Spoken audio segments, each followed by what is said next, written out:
ना मैदा ना आटा ना ही सूजी। आज मैं आपके लिए बहुत ही हेल्दी केक की रेसिपी लेकर आई हूँ।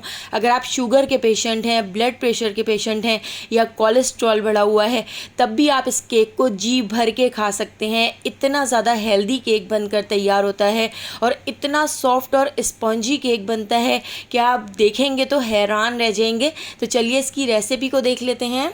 इस हेल्दी केक को हम एक अंडे से बनाकर तैयार करेंगे। तो एक अंडा एक बाउल के अंदर ऐड कर दिया है।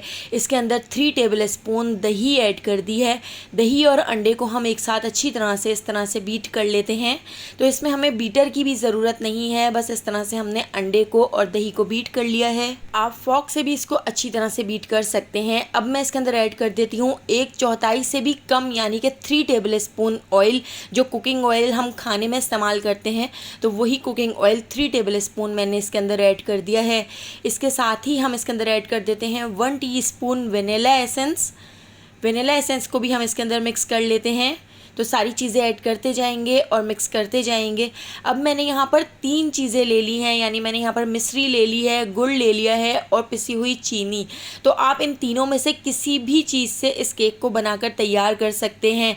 क्योंकि मैं ये केक छोटे बच्चों के लिए बना रही हूँ, इसलिए मैं इसमें पिसी हुई चीनी का इस्तेमाल कर रही हूँ। आप गुड़ या मिश्री से भी इसको बनाकर रेडी कर सकते हैं। बहुत ही हेल्दी केक बनेगा। तो पिसी हुई चीनी 3/4 कप मैंने इसी अंडे के मिक्सचर के अंदर ऐड कर दी है। इसको भी हम अच्छी तरह से मिक्स कर लेते हैं कि चीनी इसके अंदर अच्छी तरह से डिज़ोल्व हो जाए। तो देखिए इस मिक्सचर को हमने रेडी करके रख लिया है। तो दोस्तों यहाँ पर मैं आपको याद दिलाती चलूँ, अगर आपको मेरी रेसिपी अच्छी लग रही है तो लाइक करना बिल्कुल भी मत भूलिएगा। जैसा कि मैंने आपको बताया, ना मैदा ना आटा और ना ही सूजी, बल्कि हम इसको पॉरेज फूड से बनाकर तैयार करेंगे। वाइट ओट्स जिसको कहते हैं, जो हम इस तरह से दलिया बनाकर खाते हैं। तो देखिए इसी से हम इस मज़ेदार से हेल्दी केक को बनाकर तैयार करेंगे। ये पॉरेज फूड बहुत ही हेल्दी होता है। इसके पीछे इसके 10 तरह के फ़ायदे लिखे हुए हैं। तो 1 कप हमने वाइट ओट्स यहाँ पर ले लिए हैं। इनको मैंने इस तरह से मिक्सर ग्राइंडर के अंदर ऐड कर दिया है। मिक्सर ग्राइंडर के अंदर हम इसको पीस लेते हैं, इसका पाउडर बना लेते हैं। इसका इस तरह से हमने आटा बनाकर तैयार कर लिया है। तो अच्छी तरह से हमने इसको पीसना है। इस केक को हम मेजरमेंट के साथ बनाएंगे, तो मैं इसको नाप लेती हूँ कि ये 1 कप है या नहीं। तो हमने 1 कप यहाँ पर इस तरह से ये पॉरेज फूड का आटा लेना है। क्योंकि बाकी की सारी चीज़ें भी हम इसी कप से नाप कर ऐड कर रहे हैं, तो इसलिए हमने 1 कप यहाँ पर पॉरेज फूड लेना है। तो यहाँ पर देखिए मैंने इस तरह से इसको नाप लिया है। तो इस पॉरेज फूड को हम छान कर ऐड करेंगे, क्योंकि अभी भी इसमें वाइट ओट्स के मोटे मोटे से टुकड़े हैं। तो यहाँ पर एक स्ट्रेनर ले लिया है। स्ट्रेनर से हम इसको छान लेते हैं ताकि बिल्कुल स्मूथ सा हमारा केक बने। अगर आप मोटे मोटे से टुकड़े इसके अंदर छोड़ देंगे तो केक हमारा स्पॉन्जी भी नहीं बन सकेगा और ब्रेक होने लगेगा। तो देखिए इस तरह से मैंने इसको छान लिया है। इसके अंदर काफ़ी सारे मोटे मोटे से पॉरेज फूड के टुकड़े हैं। तो दोबारा से मैं इसको मिक्सर ग्राइंडर के अंदर डालकर पीस लेती हूँ, दोबारा से इसका पाउडर बना लेती हूँ। तो देखिए दूसरी बार भी मैंने इस तरह से इसका पाउडर बना लिया है। तो पूरा नाप कर हमने 1 कप यहाँ पर पॉरेज फूड लिया था। इस तरह से हमने इसको छान कर इसके अंदर ऐड कर दिया है। बाकी का ये जो मोटे मोटे से टुकड़े हैं, इसको हम हटा देते हैं ताकि हमारे केक का स्पंज बहुत ही सॉफ्ट और बहुत ही स्पंजी बने। तो देखिए अब मैं इसके अंदर ऐड कर देती हूँ 1 टीस्पून बेकिंग पाउडर और ½ टीस्पून मैं इसके अंदर बेकिंग सोडा ऐड कर रही हूँ। इन दोनों चीज़ों को ऐड करके इसको हम अच्छी तरह से मिक्स कर लेते हैं। तो ओवर मिक्सिंग नहीं करनी है, बस ये मिक्स हो जाए तो इतना ही आपने इसको मिक्स करना है। इसकी गुठलियाँ ख़त्म कर लेनी है। तो देखिए इस तरह से अच्छी तरह से बस मैंने इसको कट एंड फोल्ड इस तरह करके मिक्स कर लिया है। तो ओवर मिक्सिंग करेंगे तो बैटर बहुत ज़्यादा हार्ड हो जाता है। तो देखिए इस तरह से इसको मिक्स करने के बाद अब मैंने 1 टेबल स्पून इसके अंदर मिल्क पाउडर ऐड कर दिया है। मिल्क पाउडर अगर आपके पास हो तो आप ज़रूर ऐड कीजिएगा, इससे फ्लेवर बहुत ही मज़ेदार सा हो जाता है। तो इस तरह से मिल्क पाउडर को भी हमने इसके अंदर अच्छी तरह से मिक्स कर लिया है। आप देख सकते हैं मैंने इसमें दूध वगैरह बिल्कुल भी ऐड नहीं किया है, क्योंकि हमने इस मिक्सचर को बहुत ज़्यादा पतला नहीं बनाना है। हमने इसको बिल्कुल थिक सा बनाना है ताकि ये अच्छी तरह से बेक हो जाए, वरना ये बीच में से ब्रेक होने लगता है।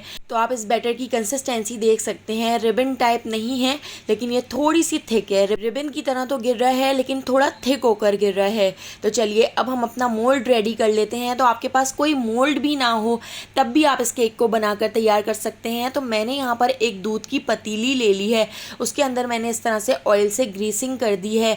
ऑयल से अच्छी तरह से हम इसके कॉर्नर की भी ग्रीसिंग कर लेंगे ताकि इसको डीमोल्ड करने में आसानी हो। और अगर आपके पास बटर पेपर भी ना हो तब भी आप इस केक को बनाकर तैयार कर सकते हैं।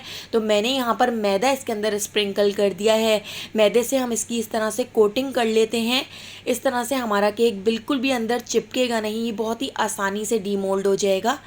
तो मोल्ड को रेडी करने के बाद अब हमने इस तरह से अपने केक का बैटर इसके अंदर डाल दिया है। एक बार आप इस केक को ज़रूर बना के देखिएगा, इतना ज़्यादा मज़ेदार बनता है कि आपने इसको एक बार बना लिया तो आप इसको बार बार बनाना पसंद करेंगे।